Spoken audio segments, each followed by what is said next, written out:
Hello दोस्तों, स्वागत है आपका हमारे यूट्यूब चैनल पॉलिटिक्स 007 में। तो दोस्तों, आंदोलन खत्म हो चुका है। धर्मेंद्र प्रधान जी ने इस्तीफा दे दिया है।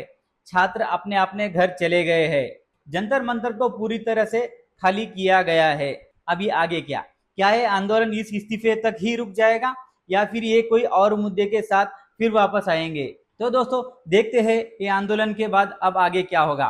देखो दोस्तों, इस आंदोलन के बाद ये छात्रों की बहुत बड़ी उपलब्धि है। धर्मेंद्र प्रधान जी ने इस्तीफा दिया।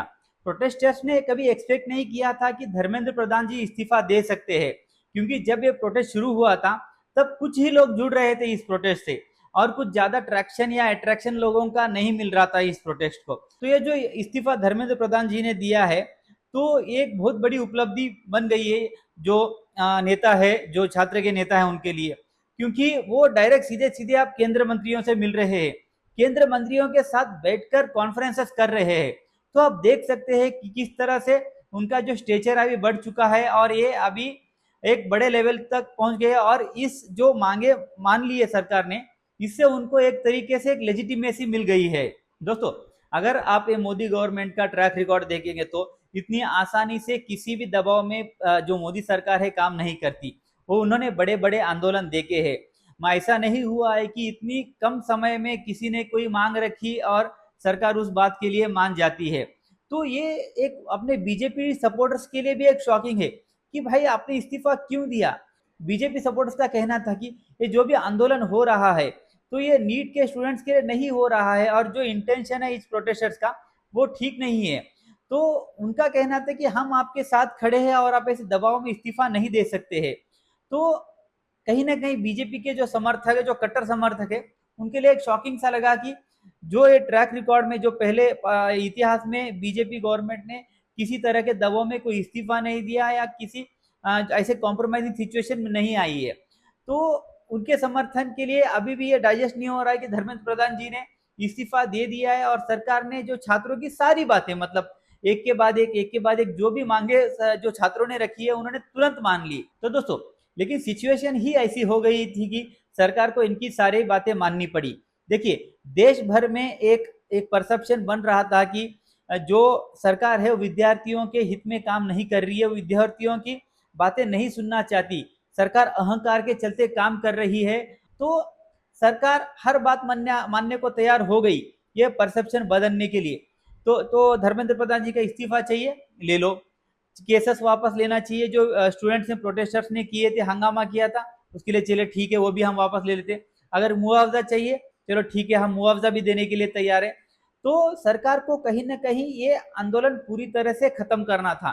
तो उनको ये नहीं चाहिए था कि ये जो आंदोलन अभी जो केंद्र दिल्ली में चल रहा है वो फैल कर अन्य राज्यों में फैल जाए, और कोई और संगठन है जैसे किसान संगठन इस मुद्दे के साथ न जुड़ जाए, और ये मुद्दा बहुत बड़ा आंदोलन में तब्दील न हो जाए, जैसे 2011, 12 और 13 में हुआ था अन्ना हजारे जी के आंदोलन में। दोस्तों, इस आंदोलन के दौरान प्रोटेस्टर्स को ऑपोजिशन का पूरी तरह से समर्थन था, चाहे वो फंडिंग के द्वारा हो, चाहे एडवाइस के द्वारा हो। जो विपक्ष के सारे नेता थे एक कहीं ना कहीं अपने अपने टाइम पर इस जो आंदोलन है उससे जुड़ चुके थे, और सारे नेता मंच पर आए थे प्रोटेस्टर्स को, और उन्होंने अपनी अपनी बात अपने अपने तरीके से रखी है। तो अपोजिशन को भी एक आस है कि जो ये प्रोटेस्ट हो रहे हैं उसमें से कहीं ना कहीं उन्हें पॉलिटिकल माइलेज मिले और इसका फायदा वो उठा सके। दोस्तों, आप देख सकते हैं कि जो राजनीतिक लेवल पे जो भी विपक्षी पार्टियां हैं वो बीजेपी को टक्कर देते हुए नहीं दिख रही है। वो हर राज्य या हर चुनाव में हारते ही जा रहे हैं।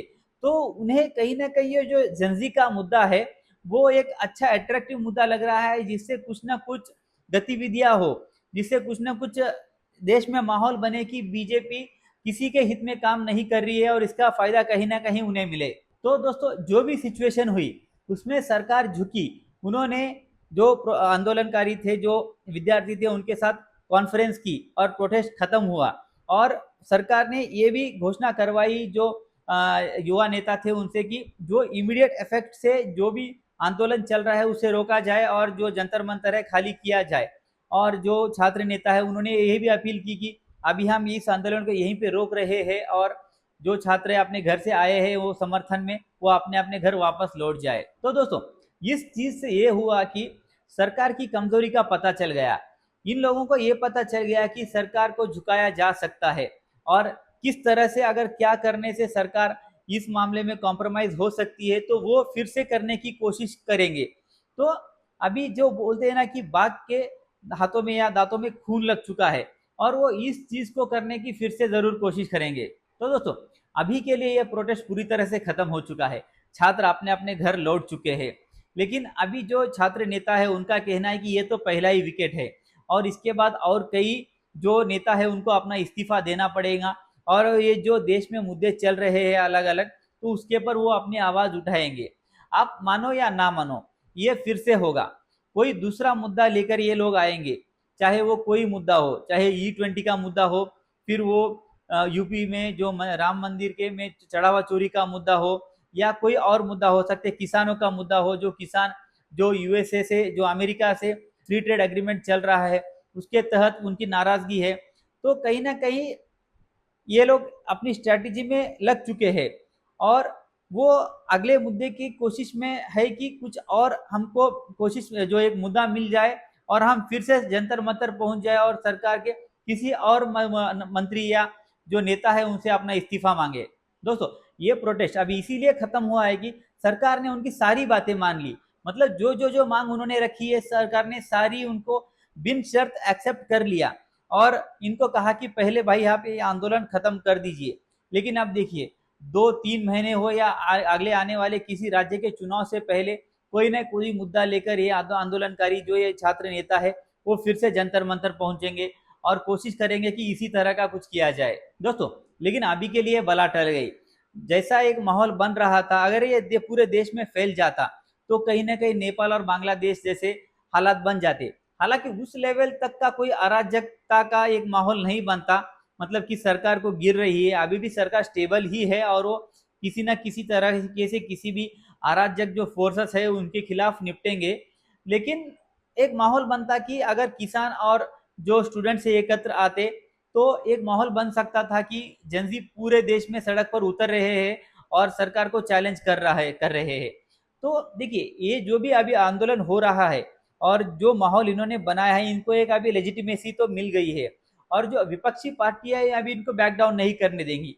वो कोशिश करेंगे कि इनको और मजबूती से अगले किसी मुद्दे को लेकर आगे लाया जाए और जो सरकार को की नीतियां हैं उनके खिलाफ इनको मजबूती से रखा जाए और सरकार के को जो एक मजबूत सरकार दिख रही है, तो उन्हें कहीं ना कहीं जो आने वाले 2029 के लोकसभा इलेक्शन या जो राज्यों के चुनाव आने वाले हैं उसमें जो विपक्ष है अपना मजबूती से अपना पक्ष रख पाए इन विद्यार्थियों के जो या स्टूडेंट्स है उनके माध्यम से। तो दोस्तों, ये जेनजी का जो फॉर्मूला है वो तो काम कर गया। देखिए, अगर आप स्टूडेंट सड़क पर उतरेंगे, स्टूडेंट्स का जो मामला है हमेशा सेंसिटिव ही रहा है।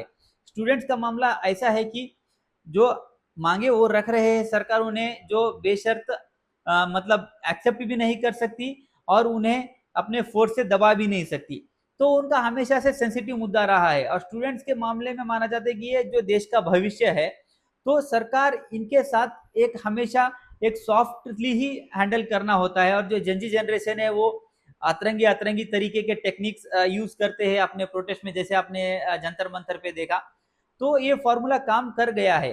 तो अभी देखना ये होगा कि जो ये छात्र नेता है क्या वो राजनीति में आएंगे या वो ऐसे ही प्रोटेस्ट करते रहेंगे, और अगर राजनीति में आ रहे हैं तो क्या वो किसी पार्टी में शामिल होंगे या फिर अपना कोई अलग से दल बनाएंगे। दोस्तों, हमें लगता है कि ये कोई पार्टी नहीं बनाएंगे, ये मोस्टली आम आदमी पार्टी ज्वाइन कर सकते हैं क्योंकि देश में ऑलरेडी बहुत सारी पार्टियां ऑलरेडी बनी हुई है। और अगर ये अलग से पार्टी बनाते हैं तो ये कहीं ना कहीं आम आदमी पार्टी के प्रॉक्सी की तरह ही चलने लगेगा और आम आदमी पार्टी को ही इसका नुकसान हो सकता है। देखिए, ये आप आंदोलन के दौरान देख सकते हैं कि कांग्रेस इस आंदोलन से दूर रही और इनके जो नेता है इनके पहले ही आम आदमी पार्टी से कुछ लिंक्स है। और अगर ये आम आदमी पार्टी छोड़ के अगर कोई और पार्टी बनाते हैं तो आम आदमी पार्टी का ही एक शैडो, एक लाइक पार्टी बन के रहेगी और आम आदमी पार्टी के वोट काट सकती है।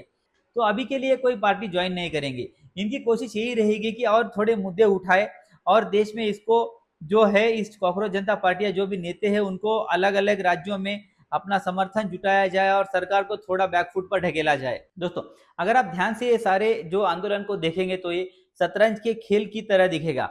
एक तरफ सरकार है और दूसरी तरफ विपक्ष है, और जो बीजेपी है वो बीच में एक प्यादे की तरह है। देखिए, जो सरकार अभी बैकफुट में आपको दिख रही है और जो विपक्ष है थोड़ा एक फ्रंट फुट पे खेलते हुए दिख रही है आपको, क्योंकि उन्होंने धर्मेंद्र प्रधान जी का इस्तीफा दिलवाया है। तो ये आने वाले दिनों में स्ट्रैटेजी वर्सेस स्ट्रैटेजी का खेल दिखेगा।